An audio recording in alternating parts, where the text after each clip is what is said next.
બીજું એક ચેપ્ટર છે ગુણોત્તર. જો તમને ગુણોત્તર ચેપ્ટર આવડે તો જ પછી આપણને ભાગીદારી ફાવે, બાકી ભાગીદારી ના કરી શકાય. ભાગીદારી તો જ આવડે, ઉંમરવાળા પ્રશ્નો તો જ આવડે. ઉંમરવાળા મોટા ભાગના પ્રશ્નો ગુણોત્તર ઉપર આધારિત હોય. મોટા ભાગના કીધા છે, બધા નહીં. મોટા ભાગના એક્ઝામ્પલો કોના ઉપર આધારિત હોય? તો ગુણોત્તરના મોટા ભાગના એક્ઝામ્પલો આધારિત હોય કોના ઉપર? ગુણોત્તર ઉપર. અને ડીઆઈ ના પ્રશ્નો પણ આના ઉપર આધારિત હોય. સમજાય છે?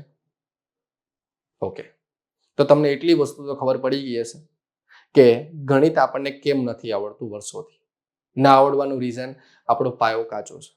તો આપણે પહેલા ફાઉન્ડેશન બનાવવું પડશે. અને આ બેચની અંદર ખાસિયત જ એ છે કે બેચની અંદર જ્યારે હું શરૂઆત કરીશ ને ત્યારે સ્ટાર્ટિંગના 5-6 લેક્ચર તો શાના માટે લઈશ? ફાઉન્ડેશન માટે, કે તમારો પાયો મજબૂત બને. એકવાર પાયો મજબૂત બનશે તો એના ઉપર બિલ્ડિંગ આપણે બનાવી હશે ને એવી બની શકશે. ઇમારત જેવી ઊભી કરવી હશે ને એવી થશે. પણ ક્યારે? પાયો મજબૂત હશે ને તો.